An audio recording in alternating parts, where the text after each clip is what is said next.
श्री गणेशाय नमः। एक बार प्रेम से बोलो श्री शंकर भगवान की जय। शिव पुराण वायवीय संहिता अध्याय 10।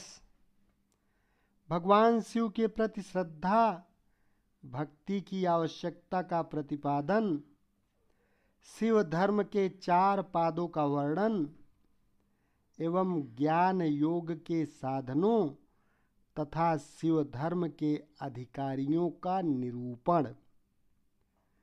शिव पूजन के अनेक प्रकार एवं अनन्य चित्त से भजन की महिमा।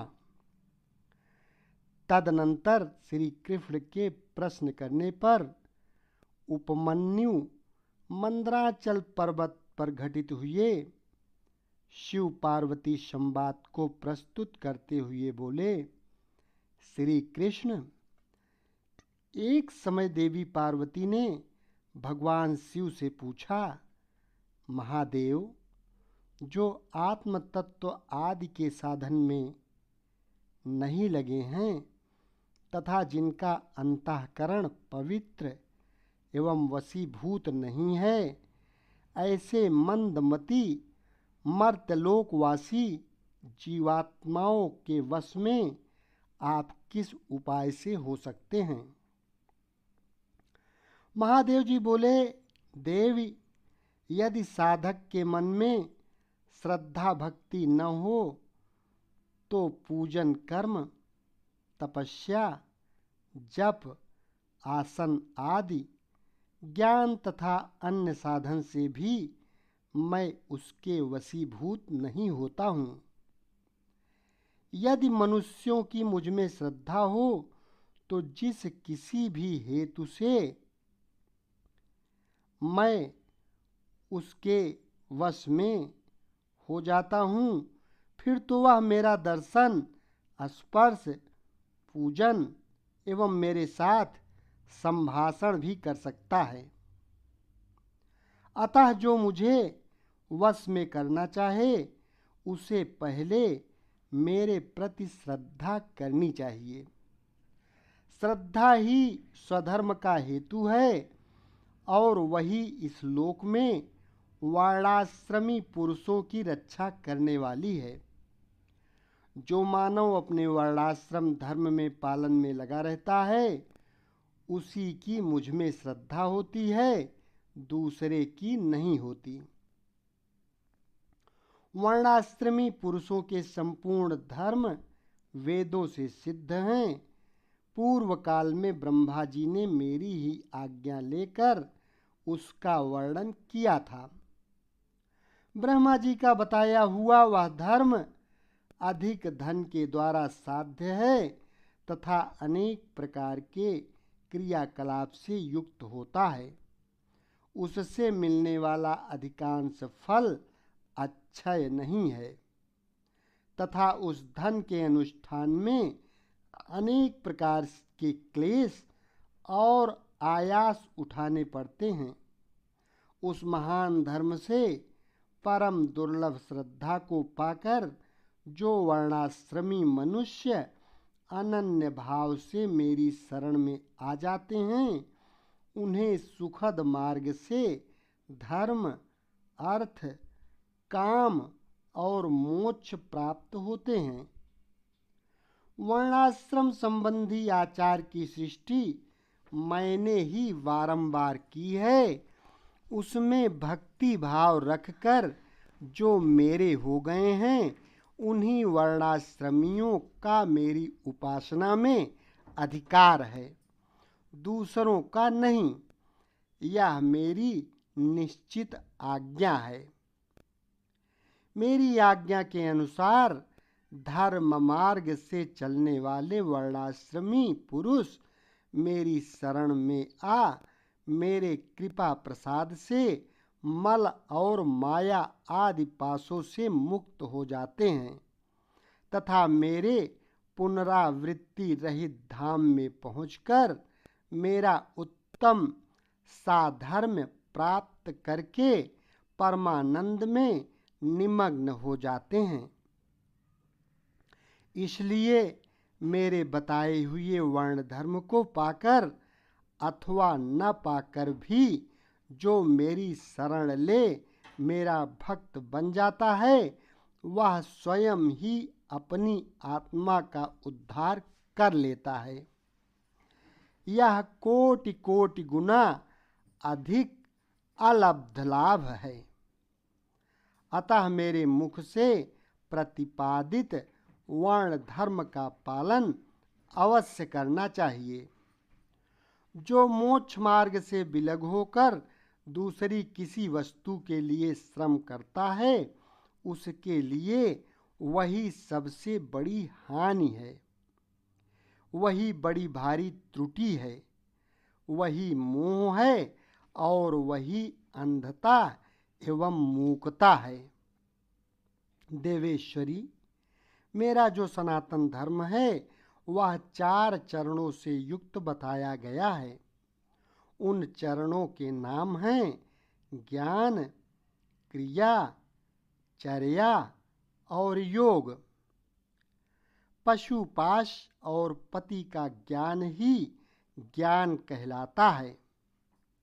गुरु के अधीन जो विधि पूर्वक खड़ध्वशोधन का कार्य करता है,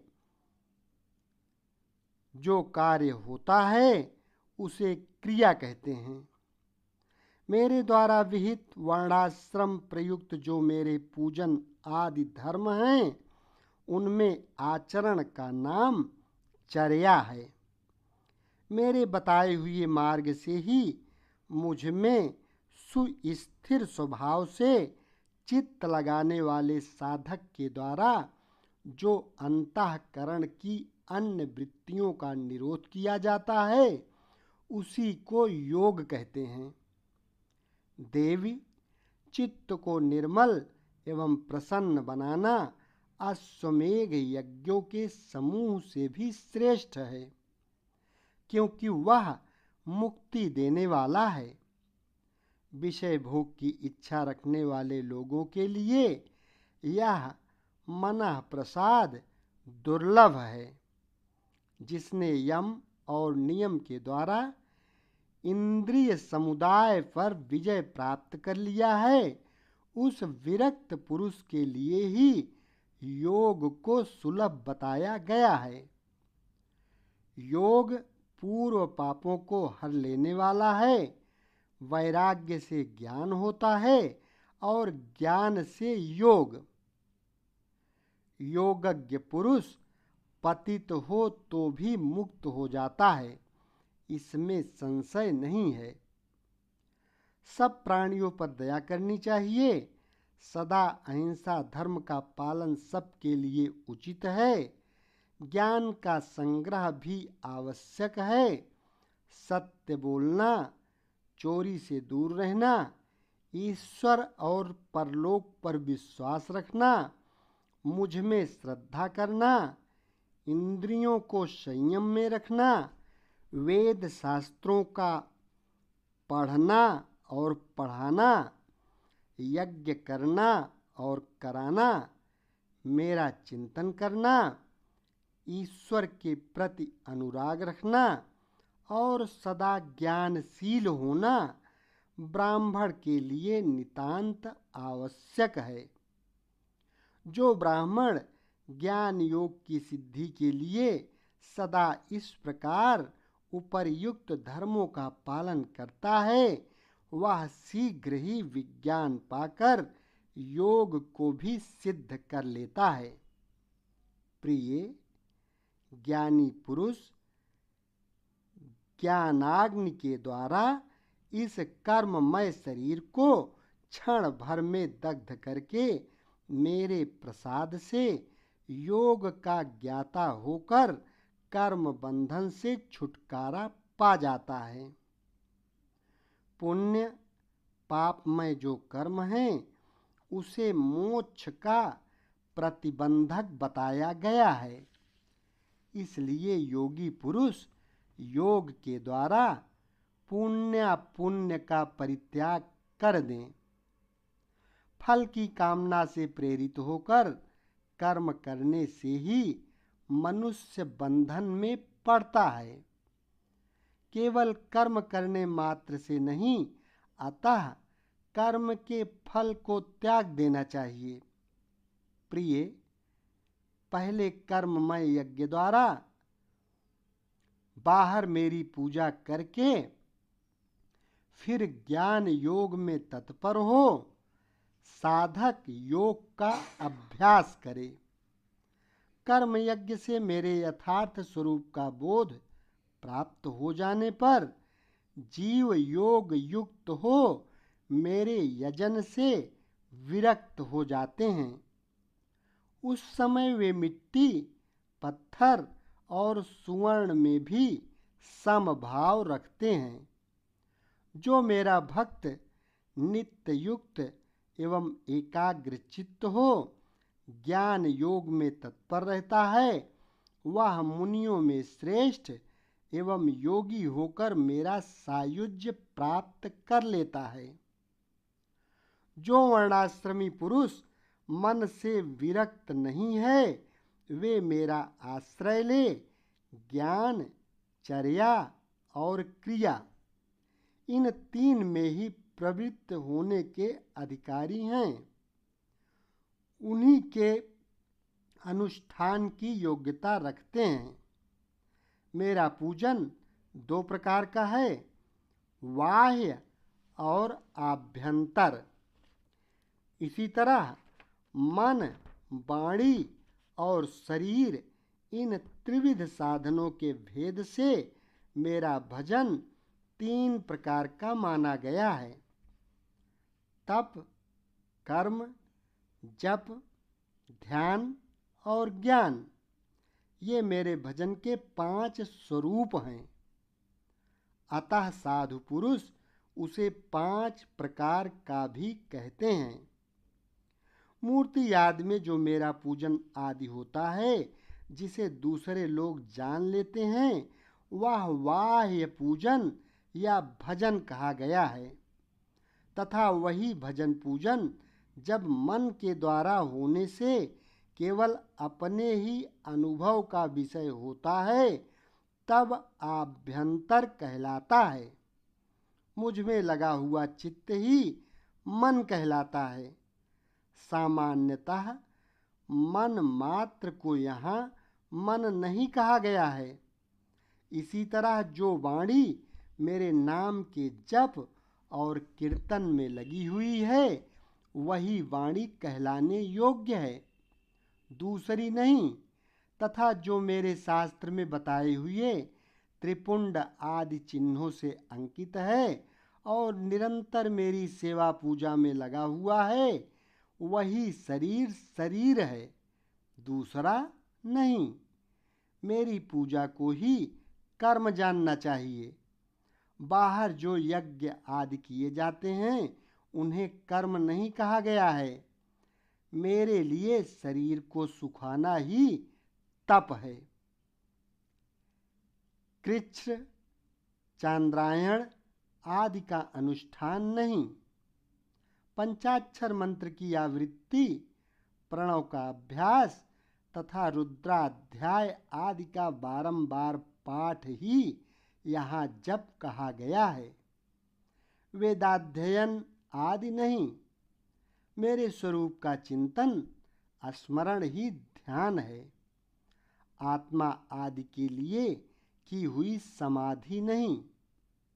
मेरे आगमों के अर्थ को भली भांति जानना ही ज्ञान है, दूसरी किसी वस्तु के अर्थ को समझना नहीं। देवी, पूर्व वासनावश बाह्य अथवा आभ्यंतर जिस पूजन में मन का अनुराग हो, उसी में दृढ़ निष्ठा रखनी चाहिए। बाह्य पूजन से आभ्यंतर पूजन 100 गुना अधिक श्रेष्ठ है, क्योंकि उसमें दोषों का मिश्रण नहीं होगा तथा प्रत्यक्ष दिखने वाले दोषों की भी वहाँ संभावना नहीं रहती है। भीतर की शुद्धि को ही शुद्धि समझनी चाहिए, बाहरी शुद्धि को शुद्धि नहीं कहते हैं। जो आंतरिक शुद्धि से रहित है वह बाहर से शुद्ध होने पर भी अशुद्ध ही है। देवी, बाह्य और आभ्यंतर दोनों ही प्रकार का भजन भाव यानी अनुराग पूर्वक ही होना चाहिए, बिना भाव के नहीं। भाव रहित भजन तो एकमात्र विप्रलभ यानी छलना का ही कारण होता है। मैं तो सदा ही कृतकृत्य एवं पवित्र हूँ। मनुष्य मेरा क्या करेंगे? उनके द्वारा किए गए बाह्य अथवा आभ्यंतर पूजन में उनका जो भाव प्रेम है उसी को मैं ग्रहण करता हूँ। देवी, क्रिया का एकमात्र आत्मा भाव ही है। वही मेरा सनातन धर्म है। मन, वाणी और कर्म द्वारा कहीं भी किंचन मात्र फल की इच्छा न रखकर ही क्रिया करनी चाहिए। देवेश्वरी, फल का उद्देश्य रखने से मेरा आश्रय लघु हो जाता है, क्योंकि फलार्थी को यदि फल न मिला तो वह मुझे छोड़ सकता है। सती साध्वी देवी, फलार्थी होने पर भी जिस साधक का चित्त मुझ में ही प्रतिष्ठित है उसे उसके भाव के अनुसार फल मैं अवश्य देता हूँ। जिनका मन फल की इच्छा न रख कर ही मुझ में लगा हो परंतु पीछे वे फल चाहने लगे हों, वे भक्त भी मुझे प्रिय हैं। जो पूर्व संस्कार वश ही फलाफल की चिंता न करके विवश हो मेरी शरण लेते हैं, वे भक्त मुझे अधिक प्रिय हैं। परमेश्वरी, उन भक्तों के लिए मेरी प्राप्ति से बढ़कर दूसरा कोई वास्तविक लाभ नहीं है तथा मेरे लिए भी वैसे भक्तों की प्राप्ति से बढ़कर और कोई लाभ नहीं है। मुझ में समर्पित हुआ उनका भाव मेरे अनुग्रह से ही उनको मानो बलपूर्वक परम निर्वाण रूप फल प्रदान करता है। जिन्होंने अपने चित्त को मुझे समर्पित कर दिया है, अतएव जो मेरे अनन्य भक्त हैं, वे महात्मा पुरुष ही मेरे धर्म के अधिकारी हैं। उनके 8 लक्षण बताए गए हैं। मेरे भक्त जनों के प्रति स्नेह, मेरी पूजा का अनुमोदन, स्वयं की भी मेरे पूजन में प्रवृत्ति, मेरे लिए ही शारीरिक चेष्टाओं का होना, मेरी कथा सुनने में भक्ति भाव, कथा सुनते समय स्वर, नेत्र एवं अंगों में विकार का होना, बारंबार मेरी स्मृति और सदा मेरे आश्रित रहकर ही जीवन निर्वाह करना, ये 8 प्रकार के चिन्ह यदि किसी म्लेच्छ में भी हों तो वह विप्र शिरोमणि श्रीमान मुनि है। वह सन्यासी है और वही पंडित है। जो मेरा भक्त नहीं है वह चारों वेदों का विद्वान हो तो भी मुझे प्रिय नहीं है, परंतु जो मेरा भक्त है वह चांडाल हो तो भी प्रिय है। उसे उपहार देना चाहिए, उससे प्रसाद ग्रहण करना चाहिए तथा वह मेरे समान ही पूजनीय है।